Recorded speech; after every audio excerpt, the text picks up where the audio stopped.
జై శ్రీమన్నారాయణ. మొన్న ఈ రెసిపీ పేరు చెప్పలే కదా, ఈరోజు చెప్తున్నా. సాబుదానా ఇడ్లీ పోపు. సాబుదానాని నైట్ నానబెట్టుకొని వాటర్ అన్ని తీసేసి వడగట్టుకొని మిక్సీ పట్టాలి. వాటర్ ఏమి వేయొద్దు, గట్టిగా రుబ్బుకోవాలి. ఇడ్లీ పాత్రలో వేసుకొని ఇడ్లీలాగా అవుతుంటాయి, తెల్లగా ఉంటాయి. అవి పోపు వేసుకోవాలి. పచ్చిమిర్చి, ఆనియన్స్ అన్నీ వేసి పోపేసి పుట్నాల పొడి, డ్రై ఫ్రూట్స్ పొడి చల్లాలి దాని మీద.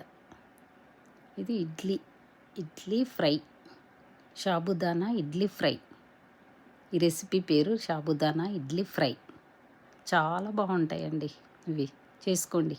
ఈరోజు రెసిపీ కొర్రలతో ఆకుకూరలతో పొంగలి. కుక్కర్లో పెసరపప్పు, కొర్రలు 2 నానబెట్టుకొని 3-4 విజిల్స్ వరకు మెత్తగా ఉడికించుకొని పక్కకు పెట్టుకోవాలి.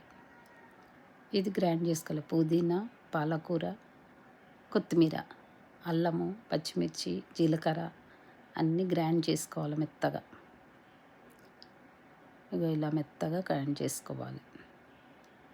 నేను చేశాను చూడండి, ఇలా మెత్తగా చేశాక మిరియాల పొడి వేసుకోవాలి ఇందులో.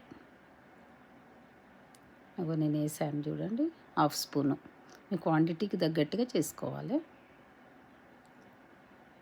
నేను చేశాను చూడండి. ఇటు పోపులో నెయ్యి వేసి జీడిపప్పు వేయించుకోవాలి. జీలకర్ర, జీడిపప్పు వేపుకొని ఈ కొర్రలును పప్పు ఉడికిందిగా అందులో ఈ పేస్ట్ వేయాలి. వేసి తాలింపు కూడా జీడిపప్పు వేయించుకున్నాం కదా, అది కూడా ఇందులో వేసి ఒక ఉడికియాలి. కొంచెం ఉడుకుతుంది.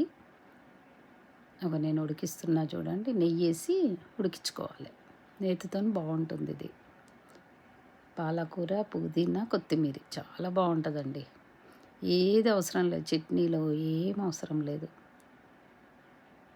కొంచెం దగ్గర పడే వరకు ఉడికించుకోవాలి. ఇది పచ్చివాసన పోయే వరకు ఉడికియాలి. ఇందులో పచ్చిదే నూరుకున్నాం కదా, ఇది ఇందులో ఉడుకుతుంది.